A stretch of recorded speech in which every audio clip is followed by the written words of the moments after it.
हनुमत विराजिए कथा करूं इतिहास। तुम पायक रघुनाथ के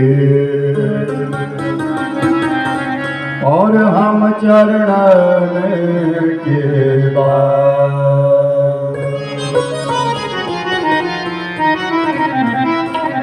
गोस्वामी तुलसीदास जी ने जब इस कथा को लिखा तो सबसे पहले हनुमान जी को बुलाया। आप राम जी के परम भक्त हैं, आप आइए और आप बैठिए और हनुमान जी मुख्य श्रोता बना दिए कि मेरी कथा को सुनने वाले आप। कहा जाता है कि कथा श्रोता के लिए नियम बनता है, मैं वक्ता से अपना मन ना हटाऊंगा, मेरा ध्यान वक्ता पर है और उस कथा को श्रवण करना और मनन करना, अपने जीवन में उतारना। गोस्वामी तुलसीदास जी ने जब यह कथा लिखी और हनुमान जी से कहा, महाराज मैं तुच्छ सेवक हूं आपका, राम जी की शरणागति ले रहा हूं, लेकिन आप मुख्य श्रोता है, राम जी तक पहुंचाने वाले आप हैं। याद रखना, अगर राम को पाना हो तो हनुमान जी को नमन करना अनिवार्य है, शंकर जी को पाना हो तो भैरव को नमन करना अनिवार्य है। ये उनके मुख्य आयुध है। शिव को पाना हो तो कार्तिक और गणेश को और नंदी को प्रथम पूजा करनी होगी। जिस शिवालय के बीच में नंदी ना हो वो शिवालय पूर्ण नहीं होता, और जिस स्थान पर भगवान का चिन्ह ना हो वो स्थान नहीं होता। कहें जिस जगह राम चर्चा न होती कभी, कीर्तन कथा न होती कभी, जीना तो दूर बहुत दूर है, जीना तो दूर बहुत दूर है, हम गाँव को मरना नहीं, मरना नहीं। कहा कि जहाँ भगवान की कथा ना हो, जहाँ ईश्वर का चिंतन ना हो, जहाँ साधु ब्राह्मण की सेवा ना हो, जहाँ घर में आए हुए अतिथि का स्वागत ना हो, जीना तो दूर वहां मरना भी नहीं चाहिए। आप पुरुष लोग जो पीछे बैठे हैं, इधर से रास्ता छोड़ दो, इधर ही कभी साधु ब्राह्मण की सेवा होती ना कभी। तुम क्यों देख रहे हो भाई, कोई तो वही है, अपने लोग है, चर्चा ना हो। जिस जगह कभी किसी अतिथि का स्वागत ना हो, आने वाले का स्वागत ना हो, वहां जीना तो क्या वहां मरना भी नहीं चाहिए। कहें कि मृत्यु को भी स्थान पवित्र होना चाहिए। मंदिर तो बहुत बना दिए, लेकिन मंदिरों में आस्था कितनी है। यात्राएं तो बहुत हो रही है, लेकिन यात्रा में आस्था कितनी है, ये बड़ा विचारणीय विषय है। जब तक हम भगवान के लिए समर्पित ना हो जाए तो तब तक हमारे अंदर कोई धर्म की प्रवृत्ति उत्पन्न नहीं होती।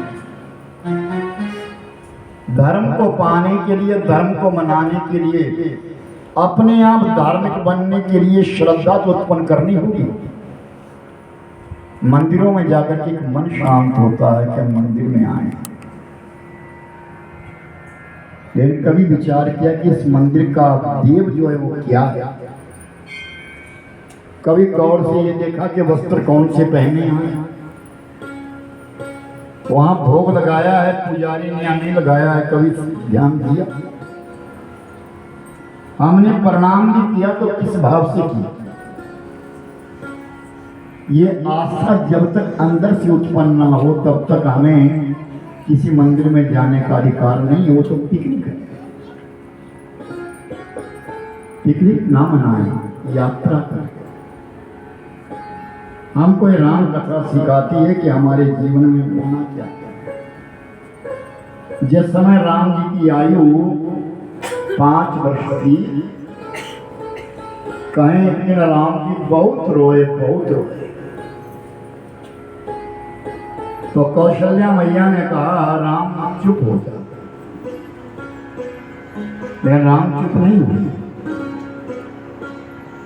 सुमित्रा ने कहा, कैकेयी ने कहा, तीनों माताओं ने कहा राम चुप हो जाओ, लेकिन राम चुप नहीं हुए। तो अपने बालक को चुप कराने के लिए कौशल्या, सुमित्रा और कैकेयी तीनों उठी और राम को सरजू नदी के किनारे ले गए। और वहां जाकर के फिर कहती है राम चुप हो जाओ। राम ने कहा चुप हो जाऊंगा, लेकिन मेरा एक काम कर दो। क्या? मुझे वनवास में जाना है, वन में। तुम्हारा राम चुप हो जाएगा, पर मेरे मन की इच्छा है कि मुझे वन में जाना, मुझे वन में भेज दो। तो कौशल्या मैया ने कहा राम 36,000 वर्ष मैंने तप किया है, 64,000 साल तेरा इंतजार किया, तब तुझे पुत्र रूप में पाया है। मैं तुझे वनवास कैसे दे सकती? मैं काम नहीं कर सकता। तो फिर राम फिर रोए, बहुत रोए। फिर सुमित्रा कहने लगी राम चुप हो जा। कहे मां तू वनवास देगी? ध्यान से सुनना मेरे भाई बहन, ये राम कथा है, हमको सचेत करती, जीना सिखाती है राम। मां तू मुझे वनवास देगी? नहीं। सुमित्रा ने कहा नहीं, मैं तुझे वनवास नहीं दे सकती। तो फिर कैकेयी खड़ी गई। कैकेयी ने कहा राम तेरे मन की इच्छा को मैं पूर्ण करूंगी, पर तू चुप हो। राम हंसने लगे, क्या तू मुझे वनवास देगी? हाँ दूंगी। सुन मां, जब तू मुझे वनवास देगी ना, संसार की स्त्रियां उस दिन सौगंध खा लेगी कि कोई भी अपनी बेटी का नाम कैकेयी नहीं रखेगा। दुनिया से तेरा नाम उठ जाए। दुनिया में किसी की बेटी का नाम कैकेयी नहीं होगा। क्या तू अपना नाम मिटाना चाहती है? कैकेयी कहते राम तू चुप हो जा, भले मेरा नाम मिट जाए, पर तेरा रहना मैं रोना मैं सहन नहीं कर सकती। इतना ही नहीं मां, और काम होगा क्या? तेरा पुत्र भरत तेरे लिए मां कहना बंद कर दिया। और एक बहुत बड़ा बात है जिंदगी, किसी का बेटा अगर मां ना कहे, अपनी मां को मां ना बुलाएं, मां ना कहें, तो उस मां पर जो बीतती है इसको कोई नहीं जानता।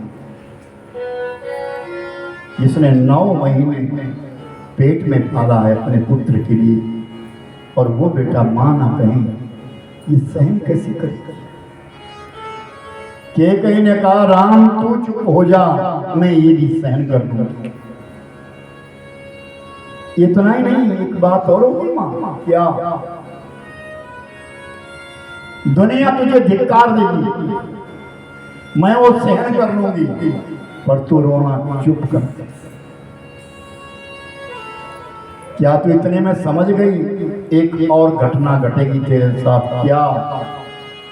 जिस दिन तू मुझे वनवास देगी, उसके 6 दिन बाद तू विधवा हो जाएगी। तेरे पति चले जाएंगे। क्या तू ये भी सहन कर लेगा? कैकेयी ने कहा, राम भले मैं विधवा हो जाऊं, लेकिन मेरा राम रोना नहीं चाहिए, क्योंकि तू परब्रह्म है, तू परमात्मा। कितना स्नेह होगा उसकी कैकेयी कि मेरे भगवान ना रूठे, मेरा धर्म ना टूटे, दुनिया चाहे बिखर जाए, लेकिन मेरा धर्म ना टूटे। क्योंकि कैकेयी ये जानती है दुनिया में जो आया है वो अकेला आया है, और दुनिया में जो जाएगा वो अकेला जाएगा।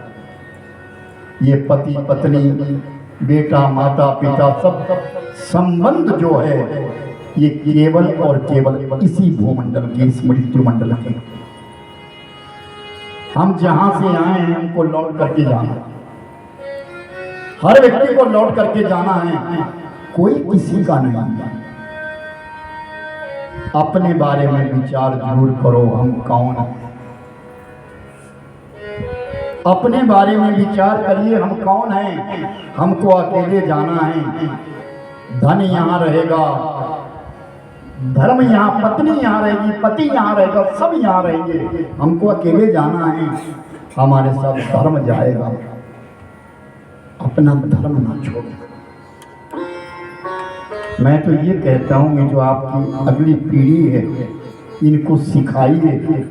पढ़ा तो तुम रहे, बहुत ऊंची ऊंची दर्जे की पढ़ाइयाँ दे रहे हैं, लेकिन कम से कम ये भी बताओ कि हमारे देवता, ये भी बताओ कि हमारे पितर है, ये भी बताओ कि हमारा समाज है। यहाँ एक गांव के लोगों के बच्चे आपस में एक दूसरे को नहीं पहचानते, ये कौन है, ये कौन है, कौन। ये क्या स्थिति आ गई, क्या समय। जिस अयोध्या के बीच में राम जी की प्रतिष्ठा हुई, 500 साल के पश्चात राम जी की मंदिर बन करके तैयार हुआ। उस अयोध्या का आज कण कण राम राम जप रहा है। दुनिया का ऐसा कोई कोना नहीं है जिस कोने से राम दर्शन करने के लिए लोग ना आए।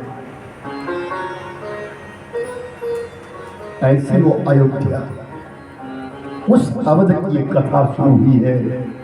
आप सब लोग सुनिए, प्रेम से अपने सगे संबंधियों को कहिए, सबसे कहिए, सब आए कथा को। और राम कथा संजीवनी है, हमारे जीवन के लिए संजीवनी है। ये जीने के लिए कि हमको जीना कैसे है, अपना धर्म कैसे निभाएं। कितनी विपत्ति राम पर आई, और राम की विरह में दुनिया मरते मरते राम राम कहलवाती है। लेकिन संसार का एक ही व्यक्ति ऐसा था जिसने राम के विरह में प्राण छोड़े, और वो राजा दशरथ। कौशल्या नहीं छोड़ सकी, मां नहीं जा सकी,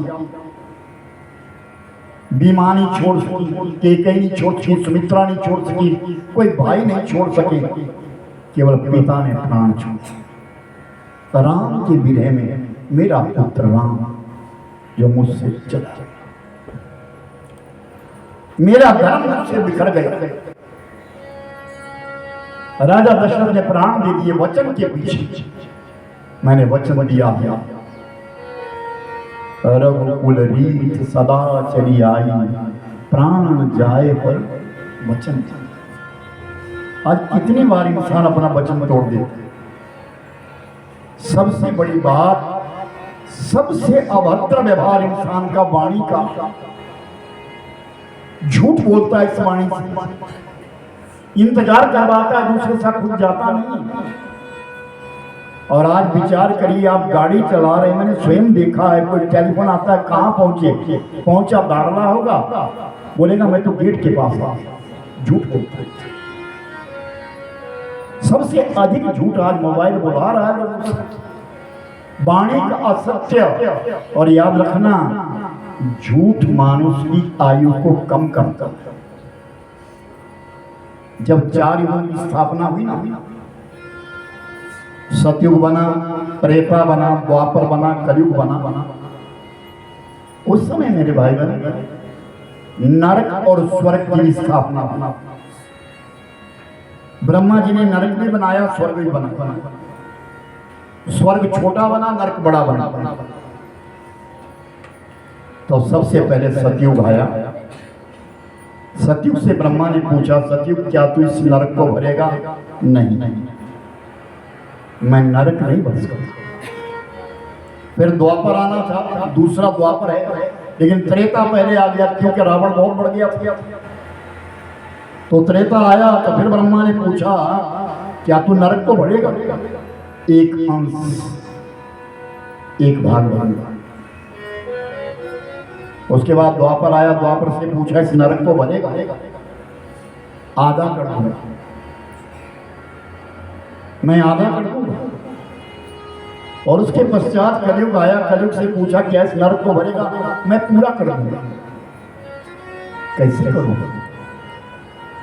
पहली बात तो मेरे पास एक सूत्र है, व्यक्ति से झूठ कह दबाऊंगा। उस झूठ को सिद्ध करने के लिए व्यक्ति 10 झूठ और बोलेगा। उन 10 झूठों को सच करने के लिए भगवान 100 झूठ इंसान बोल देगा और नरक का गामी होता चला जाएगा। आयु होती चली जाए, झूठ बोलते जाओ, आयु खत्म होती चली जाए। याद रखना, व्यक्ति के पास चाहे वो स्त्री है चाहे पुरुष है, कुछ ना कुछ छुपा हुआ है।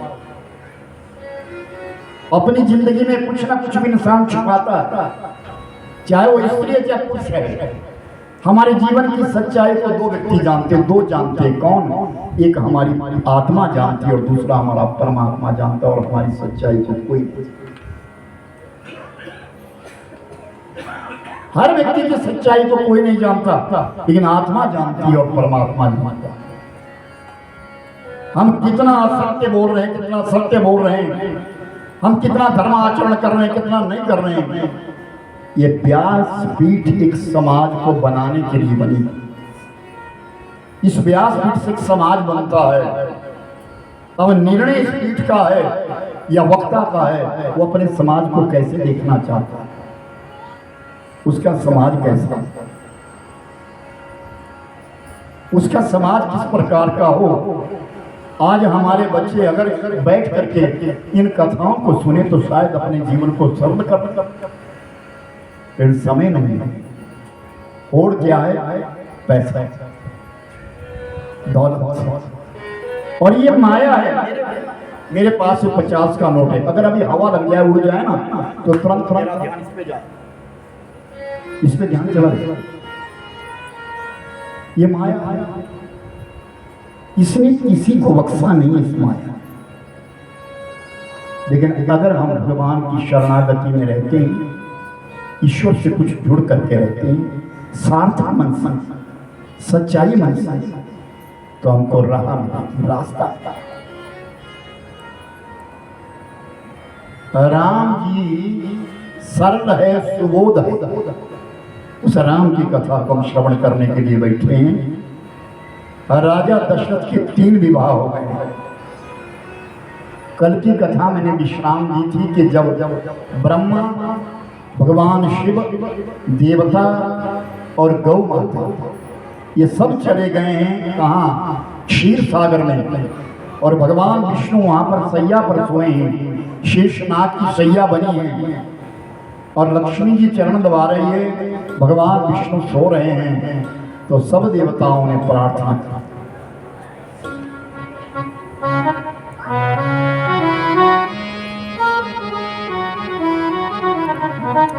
वो जय जय सूर्य नायक जन सुखदायक प्रणत बाल भगवान जय जय सुखदायक जन सुखदायक प्रणत बाल भगवान तुझे हितकारी जय असुरारी सिंधु सुधाम सीता राम राम राम सीता राम राम राम ओ सीता राम राम राम सीता राम राम ओ सीता राम राम राम सीता राम राम सीता राम राम राम सीता राम राम ओ सीता राम राम राम सीता राम राम ओ सीता राम राम राम सीता राम राम पालन सुर भरनी अद्भुत करनी मर मना जानी को जो सहज कृपाला दीन दयाला करहु अनुग्रह सो ओ सीता राम राम राम सीता राम राम ओ सीता राम राम राम सीता राम राम ओ सीता राम राम राम सीता राम राम ओ सीता राम राम राम सीता राम ओ सीता राम राम राम सीता राम राम राम सीता राम राम राम सीता राम ओ सीता राम राम राम सीता राम राम ओ सीता राम राम राम सीता राम राम ओ सीता राम राम राम सीता राम राम ओ सीता राम राम राम सीता राम राम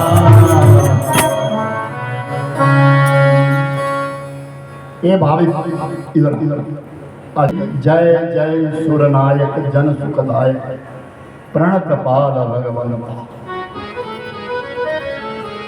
सबने परमात्मा की स्तुति करी, प्रभु अंधकार है चारों तरफ,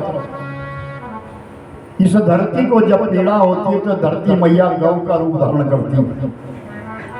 देवताओं को पीड़ा हुई है, धरती मैया को पीड़ा हुई है। हम सब मिलकर के ब्रह्मा जी के पास गए, ब्रह्मा को संग लेकर के शिव के पास गए। हम सब आए हैं, आप कुछ करिए, धरती का भार उतार दीजिए। तो उस समय एक आकाशवाणी,